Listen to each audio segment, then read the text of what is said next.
नमस्कार, जनता टीवी देख रहे हैं आप। मैं आपके साथ दीक्षा शर्मा। बुलेटिन की शुरुआत करेंगे 2 मिनट में 10 बड़ी खबरों के साथ। निकाय चुनाव को लेकर राज्य सरकार ने हाईकोर्ट को बताई तारीख। 25 दिसंबर तक पूरी होगी चुनाव प्रक्रिया। 10 नवंबर को अधिसूचना होगी जारी। चारधाम यात्रा के लिए सीएम धामी के निर्देश पर बनेंगे पंजीकरण केंद्र। श्रद्धालुओं को 8 सितंबर से मिलेगी पंजीकरण की सुविधा। दोबारा शुरू होने पर केदारनाथ धाम यात्रा में बढ़ रही है श्रद्धालुओं की संख्या। प्रशासन की ओर से सुरक्षा को लेकर पुख्ता इंतजाम। व्यवस्थाओं को लेकर श्रद्धालु दिखे संतुष्ट। उत्तराखंड में सरकारी कर्मचारी आरएसएस की गतिविधियों में हो सकेंगे शामिल। धामी सरकार के फैसले पर कांग्रेस ने उठाए सवाल। फैसले को बताया आत्मघाती कदम। हरिद्वार में शहरी विकास मंत्री प्रेमचंद अग्रवाल ने किया स्पोर्ट्स कॉम्प्लेक्स का निरीक्षण। तमाम अधिकारी भी रहे मौजूद।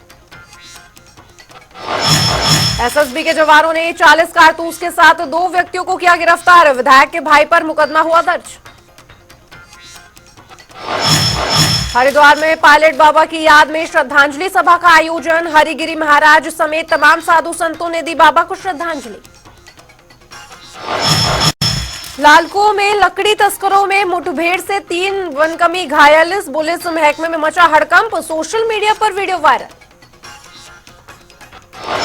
हरिद्वार में गीता भवन में विराजे गणपति बप्पा। क्लाइमेट चेंज की थीम पर सजा पंडाल। श्रद्धालुओं ने जमकर की तारीफ। अल्मोड़ा जेल में बंद अंडरवर्ल्ड डॉन बना संत। जूना अखाड़े का मठाधीश बनने पर हुआ हंगामा। महंत हरिगिरी महाराज ने मामले का संज्ञान लेकर दिया कार्रवाई का आश्वासन।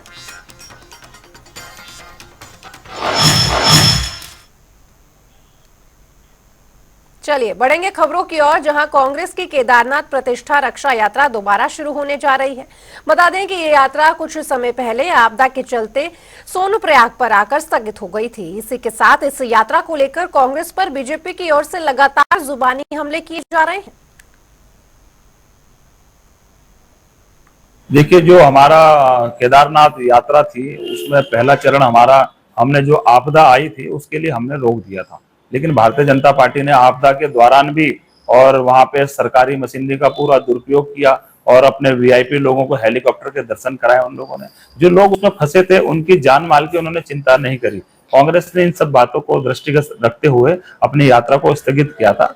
जो हमारे दूसरे चरण की यात्रा है, 11 तारीख से लेकर 13 तारीख तक हम दूसरे चरण की यात्रा शुरू कर रहे हैं। तो हमारे माननीय प्रदेश अध्यक्ष करण मेहरा जी के नेतृत्व में हमारी यात्रा शुरू होगी और हम 13 तारीख को इसका वहां पे जलाभिषेक करके हम इसका समापन करेंगे। हमारे पार्टी के सभी वरिष्ठ नेता इसमें सम्मिलित होंगे। निश्चित तौर पर जिस उद्देश्य से हम लोगों ने ये यात्रा शुरू करी थी, जो केदारनाथ धाम की जो प्रतिष्ठा बचाने की जो बात थी, जो दिल्ली के अंदर जिस प्रकार से उन्होंने केदारनाथ धाम के नाम से मंदिर उन्होंने बनाया था, लेकिन उनको कांग्रेस के दबाव में मंदिर को, उनका निर्माण को रोकना पड़ा। लेकिन कांग्रेस की आज भी ये मांग है कि दिल्ली में जो केदारनाथ धाम ट्रस्ट के नाम से जो पैसा गया है, उस पैसे को उत्तराखंड लेके आइए। और जिन लोगों ने इस प्रकार की बात करी है, जो क्यूआर कोड लगाकर श्रद्धालुओं के साथ बेईमानी करने का काम किया, उनके खिलाफ भी कार्रवाई होनी चाहिए। रक्षा प्रतिष्ठा रक्षा यात्रा 11 तारीख से पुनः प्रारंभ होगी। जहां पर हमने यात्रा छोड़ी थी सीतापुर में, और वहां से गौरीकुंड तक जाएगी। गौरीकुंड से फिर पैदल हम केदारनाथ जाएंगे। 12 तारीख को प्रातः हम गौरीकुंड से केदारनाथ के लिए प्रस्थान करेंगे। रात्रि विश्राम केदारनाथ में करेंगे। 13 तारीख को माननीय अध्यक्ष जी के नेतृत्व में कांग्रेस के कार्यकर्ता विश्व के कल्याण के लिए, भारत की प्रगति के लिए, उत्तराखंड की समृद्धि के लिए और भाजपा को सद्बुद्धि दिलाने के लिए बाबा केदार पर जलाभिषेक करेंगे, शिवालय में जलाभिषेक करेंगे और सबके सुख शांति की प्रार्थना करेंगे। देखिए, वो यात्रा आपदा के कारण नहीं रुकी थी। आपने देखा होगा उस यात्रा में स्थानीय लोगों ने इनका विरोध किया था और विरोध के कारण इनको वापस आना पड़ा। अब दोबारा फिर ये प्रयास कर रहे हैं। केदारनाथ राजनीतिक मुद्दा न बने, ये वहां की जनता चाहती है। जो केदारनाथ आस्था का केंद्र है, केदारनाथ के नाम पर राजनीति नहीं हो सकती, ना हमें करनी चाहिए ना उनको करनी चाहिए। तो मैं समझता हूँ वहां के लोग रिएक्ट करेंगे और ये यात्रा इनको नुकसान देगी। तो वहीं केंद्र सरकार के बाद अब प्रदेश की धामी सरकार ने बड़ा फैसला किया है। दरअसल अब प्रदेश के सरकारी कर्मचारियों के आरएसएस के कार्यक्रम में शामिल होने पर कोई रोक नहीं है।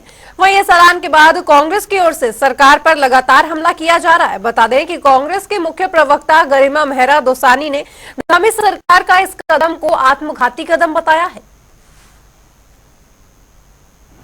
बहुत ही शर्मनाक है। देखिए, अधिकारियों के लिए, कर्मचारियों के लिए एक नियमावली होती है कि वो राजनीतिक दलों के कार्यक्रमों में शिरकत नहीं कर सकते। अब कहीं ना कहीं या तो भारतीय जनता पार्टी की आंखों पे पट्टी है या वो जनता की आंखों में धूल झोंक रही है, ये समझ से परे है। क्योंकि आरएसएस कितना भी अपने आप को सामाजिक संगठन कहता रहे, लेकिन सच्चाई ये है और वो सबके सामने है कि वो राजनीति में पूरा अंदर तक घुसा हुआ है। कुछ ऐसे इंपॉर्टेंट नियुक्तियां हैं जो आरएसएस के लोगों को दी जा चुकी हैं और अब देश के अंदर धीरे धीरे वो पैर पसारते चले जा रहे हैं। ऐसे में बहुत ही खतरनाक ये निर्णय धामी सरकार का है, क्योंकि हमारे संविधान में भी अगर आप देखें तो कार्यपालिका का, विधायिका का और न्यायपालिका का, तीनों का अपना अलग अलग रोल बताया गया है, भूमिका बताई गई है। अगर सब में घालमेल कर देंगे तो समझ में ही नहीं आएगा, डिमार्केशन ही नहीं हो पाएगा, वो लकीर का ही पता नहीं चलेगा जिसकी परिधि में इनको काम करना है। तो इसका मतलब कोई रूल्स एंड रेगुलेशंस अब नहीं रहेंगे। बात करें कैबिनेट मंत्री गणेश जोशी की, तो आय से अधिक संपत्ति के मामले को लेकर वो एक बार फिर से सुर्खियों में है। हालांकि अभी कैबिनेट मंत्री गणेश जोशी के खिलाफ विजिलेंस ने कोई भी मुकदमा दर्ज नहीं किया है। वहीं इस मामले पर कांग्रेस ने भी सरकार को घेरना शुरू कर दिया है। कांग्रेस प्रवक्ता गरिमा मेहरा दोसानी ने कहा कि ये पहली बार नहीं है जब गणेश जोशी पर कोई आरोप लगा हो। अब देखना यह है कि कैबिनेट की तरफ से क्या फैसला सामने आता है। बता दें कि गणेश जोशी पर मुकदमा दर्ज करने के लिए विजिलेंस को धामी कैबिनेट की मंजूरी का इंतजार है, जिस पर धामी कैबिनेट को 8 अक्टूबर से पहले फैसला लेना है। आज पूरे प्रदेश की नजरें मुखिया पर टिकी हुई हैं। मुखिया को विजिलेंस ने 8 तारीख तक का समय दिया है जांच के लिए, हरी झंडी देने के लिए। कैबिनेट की संस्तुति मांग रहा है विजिलेंस विभाग मंत्री पर पूछताछ करने के लिए, क्योंकि यह अपने आप में अजूबा मामला है। उत्तराखंड गठन के बाद ऐसा 24 सालों में नहीं हुआ हो कि सिटिंग पार्टी जिसका रूल हो प्रदेश के अंदर, उसका सिटिंग मंत्री के ऊपर इतना ज्यादा गंभीर आरोप लगा हो। आय से अधिक संपत्ति मामले में जांच करना चाह रहा है विजिलेंस विभाग और उसके लिए हरी झंडी मांग रहा है मुखिया से। अब मुखिया को तो देनी पड़ेगी, इसलिए क्योंकि एक ही प्रदेश में 2 मापदंड तो हो नहीं सकते, आपके 2 यार्डस्टिक हो नहीं सकते। एक तरफ कांग्रेस के नेता पर 12-12 घंटे ईडी पूछताछ कर रही है, दूसरी तरफ अपने मंत्री को बचाने के लिए कभी विधिक राय लेने की बात कही जा रही है तो कभी दूसरी तरीके से हथकंडे अपनाए जा रहे हैं। तो ऐसा नहीं हो सकता कि आप जीरो टॉलरेंस की माला भी जपेंगे और जिन पर गंभीर आरोप लगे हैं उनको बचाने का भी प्रयास करेंगे। आप एक तरफ अपनी पार्टी के बलात्कारियों को संरक्षण देते हैं, अब आप भ्रष्टाचारियों को भी संरक्षण देने लग गए। गणेश जोशी के ऊपर कोई विवादों का नाता आज से नहीं है, जिस दिन से उन्होंने राजनीति शुरू की है तब से वो विवादों में घिरे रहे हैं। बढ़ेंगे आगे, जहां शाही शब्द को लेकर उठे विवाद के बाद अब कुंभ स्नान से भी इस शब्द को हटाने की मांग जोरों पर है और साथ ही शाही शब्द पर आपत्ति जताते हुए इसे धार्मिक परंपराओं के खिलाफ बताया गया है। वहीं जूना अखाड़ा के स्वामी शलेशानंद महामंडलेश्वर ने इस विषय पर अपने विचार रखे। उन्होंने कहा कि कुंभ स्नान से शाही शब्द को हटाना अत्यंत आवश्यक है। साथ ही क्या कुछ कहा, ये सुनिए। तो ये कहीं ना कहीं हिंदी भाषा के उत्थान के लिए हम लोग प्रयासरत थे। उसी समय से कहते थे कि आपको हिंदी का गौरव स्थापित करना होगा। शाही से कहीं ना कहीं गंध आती है हमारी उस कलुषित काल की, तो बेहतर यह है कि हम उसकी जगह राजसी सवारी का उपयोग करें, राजसी यात्रा का उपयोग करें, वो बेहतर है। उसके बाद में जब चर्चाएं चली कि जब ये हटाया, मध्य प्रदेश के मुख्यमंत्री ने सर्वप्रथम इस पे निर्णय लिया और मोहन यादव जी ने इसको हटाया और उसकी जगह राष्ट्रीय यात्रा किया। साथ ही जूना अखाड़ा के महामंडलेश्वर पायलट बाबा के ब्रह्मलीन होने के बाद श्रद्धांजलि सभा का आयोजन किया गया और इस दौरान अखाड़ा परिषद के अध्यक्ष महंत रविंद्रपुरी और जूना अखाड़े के अंतर्राष्ट्रीय महामंत्री हरिगिरी महाराज समेत तमाम साधु संतों ने पायलट बाबा को श्रद्धांजलि अर्पित की। और इस दौरान हरिगिरी महाराज ने कहा कि ब्रह्मलीन पायलट बाबा महान योगी संत थे। तो उसी समय आप समझिए कि 2007 में ही महाराज की इच्छा थी कि मेरे उत्तराधिकारी होंगे। मेरा ये मानना है, मेरा ये चिंतन सोच है तो उसी समय महाराज का विचार कहीं न कहीं बन रहा था और बन गया। ठीक है, उसके बाद मैंने कहा था कि जितने भी पालन बाबा के अनुयायी हैं, गणमान्य भक्तगण और उनके शिष्य और शिष्यनी, चेले, गुरु भाई, शिष्य और शिष्यनी जो थे, समस्त सन्यासी सन्यासिनी गुरु भाई मिलकर जिसको भी चयन करेंगे उसको जूना अखाड़ा अभिनंदन करेंगे। तो वहीं बनवासा में एसएसबी के जवानों के हाथ एक बड़ी कामयाबी लगी है, जहां चेकिंग के दौरान अवैध सामान और 40 कारतूस के साथ 2 व्यक्तियों को गिरफ्तार किया गया, जिनमें से एक व्यक्ति विधायक प्रमोद नैनवाल का भाई है। दोनों के खिलाफ आर्म्स एक्ट में मुकदमा दर्ज किया जा चुका है। बता दें कि एसएसबी के सहायक कमांडेंट की अध्यक्षता में सीमा पर चेकिंग अभियान चलाया जा रहा है और इस दौरान भारत से नेपाल को जा रहे 2 व्यक्तियों के संदिग्ध प्रतीत होने पर उनके सामान की गहनता के साथ जांच की गई, जिसमें अवैध सामानों के साथ 40 अवैध कारतूस भी बरामद किए गए। मेरा भाई, क्योंकि हम अलग रहते हैं, हम उसका परिवार अलग रहता है, मैं अलग रहता हूँ, मैं पाकिस्तान में रहता हूँ, वो हल्द्वानी में अपने बच्चों के साथ रहता है। उसका कारोबार भी अलग है, ठेकेदारी का काम करता है। उसकी लाइसेंसी, उसके पास पिस्टल है। कल जो मुझे बताया कि कल जब वो क्योंकि वो लेबरों के काम से बनवासा आते जाते रहता है, तो लेबरों को लेने के लिए जब वो जा रहा था तो जल्दीबाजी में जो बैग था, उस बैग से, बैग की बाहर की जेब में उसकी लाइसेंसी जो पिस्टल थी, उसकी गोलियां निकालना वो जल्दीबाजी में भूल गया। और जब वहाँ एसएसबी ने चेक किया होगा तो वो निकल गया। उसके बाद एसएसबी ने पुलिस वालों को बुलाया, तो फिर उसके बाद जब एसएसबी और पुलिस के आने के बाद उनने कागज मांगे, तो उसने ओरिजिनल जो रसीद की है, पिस्टल की गोली की जो रसीद है वो, और पिस्टल का ओरिजिनल लाइसेंस दिखाया पुलिस वालों को। तो पुलिस वालों ने उसे संतुष्ट होकर के उनको घर भेज दिया।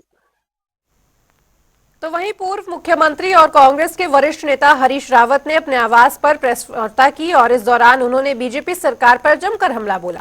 उन्होंने महिला अपराधों के साथ ही बनवासा में 40 जिंदा कारतूस पकड़े जाने वाले मामले को लेकर भी बात की। उन्होंने कहा कि राज्य और देश की आंतरिक सुरक्षा को नुकसान पहुंच रहा है। सीमावर्ती इलाकों में सत्तारूढ़ दल से जुड़े व्यक्ति को बचाने की कोशिश भी की जा रही है। जी, महिला सुरक्षा का मसला भी हमारे राज्य के राजनीतिक सामाजिक जीवन के पतन को दर्शाता है।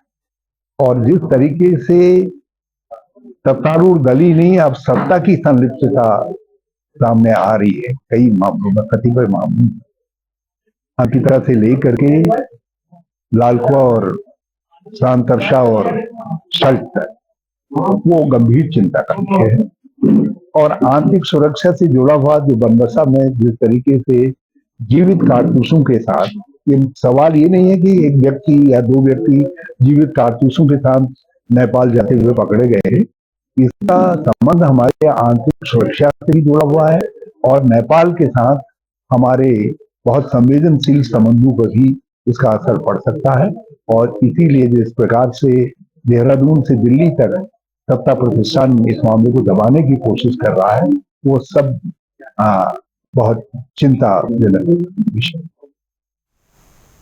तो वहीं देहरादून में भारत सरकार और प्रदेश सरकार के संयुक्त तत्वाधान में संपर्क स्टेट आउटरीच कॉन्फ्रेंस कार्यक्रम का आयोजन किया गया, जिसमें मुख्य सचिव श्रीमती राधा रतूड़ी ने बतौर मुख्य अतिथि के रूप में शिरकत की। वहीं इस दौरान राधा रतूड़ी ने कहा कि इस पहल से राज्य सरकार के वरिष्ठ अधिकारियों और हिताधिकारियों को केंद्र सरकार की ओर से प्रवासियों के हित में किए जा रहे प्रयासों की जानकारी मिलेगी। एमईए को बहुत बहुत धन्यवाद देना चाहती हूँ इस इनिशिएटिव के लिए। और ये जो विदेश संपर्क आउटरीच प्रोग्राम आपने उत्तराखंड में आयोजित किया, ये निश्चित रूप से राज्य सरकार के सेंसिटाइजेशन के लिए और विशेष रूप से जो हमारे प्रवासी बंधु हैं, उत्तराखंड के बहुत सारे डायस्पोरा हैं जो विभिन्न देशों में कार्य कर रहे हैं। और बहुत खुशी की बात है कि आज उनमें से कुछ लोग हम लोगों के साथ वीडियो कॉन्फ्रेंस से जुड़े भी हैं। उन सब का भी इस कॉन्फ्रेंस में स्वागत है। तो उधर शहरी विकास मंत्री प्रेमचंद अग्रवाल ने हरिद्वार में एचआरडीए की ओर से बनाए जा रहे स्पोर्ट्स कॉम्प्लेक्स और स्पोर्ट्स स्टेडियम का निरीक्षण किया और इस दौरान उनके साथ हरिद्वार रुड़की के विकास प्राधिकरण के उपाध्यक्ष अंशुल सिंह समेत तमाम अधिकारी भी मौजूद रहे। वहीं मंत्री प्रेमचंद अग्रवाल ने कहा कि स्पोर्ट्स कॉम्प्लेक्स में एक ही छत के नीचे सभी तरह के खिलाड़ियों को अभ्यास करने का मौका मिलेगा, जिससे स्थानीय प्रतिभाओं में निखार भी आएगा। माननीय प्रधानमंत्री जी उनको आशीर्वाद देते हैं और उनकी एक भावना है खेलो इंडिया। उसी कंसेप्ट को हमने अपने उत्तराखंड में करने का प्रयास किया है और मैं कह सकता हूं कि एचआरडीए जो हमारा आवास विभाग का एक अंग है, उसके द्वारा यहाँ पे मुझे तो कहते हुए खुशी हो रही है कि बहुत ही बढ़िया और एक ही छत के नीचे सारे जितने भी स्पोर्ट्स एक्टिविटी है यहाँ पे हो सकेंगी। खिलाड़ी जब आएंगे तो एक ये हरिद्वार जिस जगह पे मैं खड़ा हूँ, यहाँ की जो बात है वो, क्योंकि ये आप जानते हैं तीर्थ नगरी है, लेकिन स्पोर्ट्स के नाते भी इसको फिर जाना जाएगा। तो मैं एचआरडी को बहुत साधुवाद दे रहा हूँ। अभी लगभग 1 महीना और बाकी है, जिसके बाद ये इसका लुक सामने आएगा। बात करें जांगड़ा पर्व की तो जानासर बावक क्षेत्र के आराध्य देव महासू देवता का जांगड़ा पर्व मनाने की परंपरा सदियों से चलती आ रही है। इसी कड़ी में जानासर पावर में जांगड़ा पर्व की शुरुआत भी हो गई है। जांगड़ा पर्व के मौके पर चकराता के विभिन्न मंदिरों में श्रद्धालुओं ने रात भर जागकर पूजा अर्चना की और इस दौरान पर्यटक मंत्री सतपाल महाराज ने कहा कि जौनसार बावक के पौराणिक परंपरा वाले जांगड़ा पर्व की राजकीय मेला घोषित करते हुए इस दिन सरकारी छुट्टी भी रखी गई है। जो है परिवहन चल रहा है, बस सर्विस चल रही है और भक्तों को लाने में सब लगे हुए हैं। माशू महाराज का जागड़ा हमारी संस्कृति का केंद्र है और सभी को मेरी बहुत बहुत बधाइयाँ। और आज का दिन जो है अवकाश भी घोषित किया गया है। ये जागड़ा जो पर्व है ये हमने राजकीय पर्व घोषित किया है, तो आप सभी को बहुत बहुत बधाइयाँ। अपनी संस्कृति को आगे बढ़ाइए। तो उधर नगर निकाय चुनाव की अधिसूचना 10 नवंबर को जारी की जाएगी, जबकि नामांकन और अन्य चुनावी कार्यों के बाद दिसंबर 15 से 20 के बीच प्रदेश में चुनाव होंगे। दरअसल नगर निकाय चुनाव की तारीखें अब दिसंबर में तय की गई हैं, क्योंकि ओबीसी आरक्षण पर पवर समिति की रिपोर्ट का इंतजार जारी है। वहीं निकाय चुनाव को लेकर बीजेपी प्रवक्ता कमलेश रमन ने चुनाव में बीजेपी की जीत का भी दावा कर दिया है। बिल्कुल, देखिए चुनाव को लेकर के सरकार बिल्कुल गंभीर है और चुनाव आयोग को भी सरकार ने कह दिया है कि हमारी तैयारी पूरी है और आप जब चाहे चुनाव करवा सकते हैं। क्योंकि अभी विधानसभा सत्र हमारा चला था, उसमें परवर समिति को दिया गया है और परवर समिति बहुत जल्दी इसमें निर्णय लेगी और सरकार को बताएगी। अभी 10 तारीख जो 10 नवंबर को जिसमें अधिसूचना जारी होने का सरकार ने कोर्ट में दिया, तो मुझे लगता है कि नवंबर माह में पूरे चुनाव हो जाएंगे। संगठन की पूरी तैयारी है, सरकार की भी पूरी तैयारी है। भारतीय जनता पार्टी का एक एक कार्यकर्ता इस चुनाव मैदान में है और अपनी तैयारियों को लेकर के चल रहा है। नगर निगम के चुनाव बहुत ही बेहतर तरीके से हो, इसके लिए सरकार काम कर रही है। तो उधर खटीमा में कांग्रेस कार्यालय में कांग्रेस पार्टी के जिला अध्यक्ष हिमांशु गावा ने कार्यकर्ताओं के साथ बैठक की, जिसमें उन्होंने 9 सितंबर को बीजेपी की नाकामियों के खिलाफ रुद्रपुर जिला मुख्यालय पर कूच करने को लेकर बातचीत की है। वहीं प्रेस कॉन्फ्रेंस के दौरान उन्होंने बीजेपी सरकार की नीतियों पर जमकर हमला बोला। उन्होंने कहा कि बीजेपी सरकार के राज में कानून व्यवस्था पूरी तरह से चौपट हो चुकी है। विधानसभा से हजारों की संख्या में कार्यकर्ताओं का कार्यक्रम बन रहा है रुद्रपुर आने का नौकरी को। इसमें महंगाई का रहेगा, बलात्कार का रहेगा। जिस हिसाब से बलात्कार रोज महिलाओं के साथ हो रहे हैं, जिस हिसाब से आज कानून व्यवस्था चौपट हो चुकी है, कानून नाम की कोई चीज नहीं है, महंगाई चरम पर है। इतनी बड़ी आपदा अभी हमारे प्रदेश में आई, उनको राहत मिलने वाला अभी तक कोई रास्ता नहीं निकाला, किसी को कोई राहत दी जाए। आज हमारे किसान धक्के खा रहे हैं, एमएसपी का मामला है, महंगाई का मामला, मतलब सारे मामले तो इतने हैं कि ये सरकार जो है एक भी इन्होंने काम आज तक जो कहा आज तक पूरा नहीं किया। तो इन सब मुद्दों को लेकर आज हमको घेरने का काम करेंगे। कौन बड़े नेता इसमें हमारे पूर्व मुख्यमंत्री हरीश रावत जी आ रहे हैं, हमारे नेता प्रतिपक्ष यशपाल आर्य जी रहेंगे, प्रदेश अध्यक्ष करण मेहरा जी रहेंगे, उप नेता प्रतिपक्ष भुवन कापड़ी जी हैं, हमारे हल्द्वानी के विधायक भी आएंगे, हमारे जिले के भी विधायक आएंगे, और हमारे क्या नाम है जो हमारे विधानसभा के पूर्व स्पीकर रहे कुंजवाल जी, वो भी शिरकत करेंगे। बात करें देहरादून के डीआईटी कॉलेज के कैंटीन की, जहां पर लगातार बच्चों के खाने में कीड़े मिलने की शिकायतें सामने आ रही थी, जिसके बाद खाद्य सुरक्षा विभाग की टीम ने डिप्टी कमिश्नर के आर.एस. रावत के नेतृत्व में कॉलेज में छापेमारी भी की। वहीं डिप्टी कमिश्नर ने बताया कि हमको लगातार खाने में कीड़े मिलने की शिकायत मिल रही थी, जिसके बाद हमने यहां पहुंचकर छापेमारी भी की है। कुछ कंप्लेंट आई थी, उनके पेरेंट्स के थ्रू भी आई थी, हमारे जो डिस्ट्रिक्ट स्टाफ है उनके पास आई थी। इसी क्रम में उन्होंने जो है हमारे जो देहरादून का फूड एंड ड्रग डिपार्टमेंट का जो हमारा स्टाफ है, उन्होंने 30 तारीख को आकर के यहाँ पे जांच की थी। लेकिन उसके बावजूद भी 30 तारीख के बाद भी कल 5 तारीख को भी जो कुछ वीडियो जो है वायरल हुए थे, जिसमें बच्चों को खाने में कुछ जो अनहाइजीनिक और कुछ ऐसी मिली हैं जो कि स्वास्थ्य के लिए हानिकारक हो सकती है। तो इसी क्रम में दोबारा से हमारे जो डिस्ट्रिक्ट के देहरादून के DO FSO हैं, हमारे फूड सेफ्टी ऑफिसर, उन्होंने दोबारा से यहाँ पे जांच की थी। इसी क्रम में जो है कल रात भी जो है कुछ और वीडियो वायरल हुए, जिस संबंध में जो मेरा उच्च अधिकारियों से प्राप्त निर्देशों के क्रम में मैं अपनी पूरी टीम के साथ, जो मेरे साथ इस समय मौजूद है, उनके साथ यहाँ DIT आया था और DIT की जो उनकी मैस है उसकी हमने जाँच की है। बात करें अल्मोड़ा जेल में बंद अंडरवर्ल्ड डॉन प्रकाश पांडे उर्फ PP पांडे की, जिन्होंने हाल ही में संन्यास की दीक्षा ली। जूना अखाड़े के संत राजेंद्र गिरी महाराज ने संतों के साथ अल्मोड़ा जेल में पहुंचकर उन्हें संन्यास की दीक्षा दी। इतना ही नहीं, PP पांडे को कोई मठों का उत्तराधिकारी भी घोषित किया गया है। वहीं इस मामले में आलोचनाओं के बाद जूना अखाड़े मामले की जांच कर रहा है। दरअसल श्रीमंत हरिगिरी महाराज ने मामले का संज्ञान खुद लिया है। उन्होंने कहा कि मामले की जांच के लिए 7 पदाधिकारियों की एक समिति भी बना दी गई है, जो अपनी जांच की रिपोर्ट भी देगी, जिसके बाद PP को जूना अखाड़े का संत बनाने वाले संतों पर भी कड़ी कार्रवाई की जाएगी। कहना क्या, उन्होंने दीक्षा ली है, उनकी इच्छा थी कि धार्मिक क्षेत्र में जाया जाए और धार्मिक भावनाएं लाई जाए, कि जो अंदर और भी हैं उनको भी एक अच्छी प्रेरणा मिले, एक सीख मिली। और उनकी इच्छा थी कि धारणा के अंदर से कि हमको दीक्षा दी जाए। तो हमने श्री पंचदशनाम जूना अखाड़े की ओर से उनको अभी दीक्षा दी गई है। आगे जो भी कार्रवाई होगी, कुंभ नज़दीक में 2025 प्रयागराज कुंभ आ रहा है, तो हाँ उनको देखा जाएगा कि आगे जो भी आगे की प्रतिक्रियाएं आगे करी जाएंगी। किस तरह जांच होगी, कितने ऐसा नियम है कि 52 में से 7 आदमी का समिति गठन किया जाएगा। 5 आदमी की रिपोर्ट को महत्व दिया जाता है। जो 5 आदमी कहते हैं कि वहाँ गलत किया गया है और कहीं पैसा लिया गया है, किसी प्रकार का आदान प्रदान हुआ है, किसी प्रकार का लोभ लालच में किया गया है, तो निरर्थक जो किया वो भी जूना अखाड़े से बाहर जाएंगे, कठोर कार्रवाई किया जाएगा। अल्मोड़ा जेल में अंडरवर्ल्ड डॉन प्रकाश पांडे उर्फ PP ने संन्यास की दीक्षा ली है। जूना अखाड़े के संतों ने जेल में पहुंचकर प्रकाश पांडे को संन्यास की दीक्षा दी है। वहीं उनको कहीं मोटों का जिम्मेदारी भी दी गई है।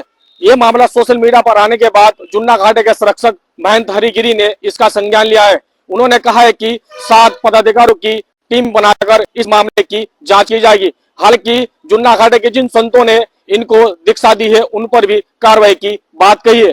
कैमरा पर्सन के साथ में विकास करे, जनता TV हरिद्वार। चलिए, बुलेटिन में फिलहाल इतना ही, लेकिन खबरों का सिलसिला जनता TV पर लगातार जारी है। नमस्कार।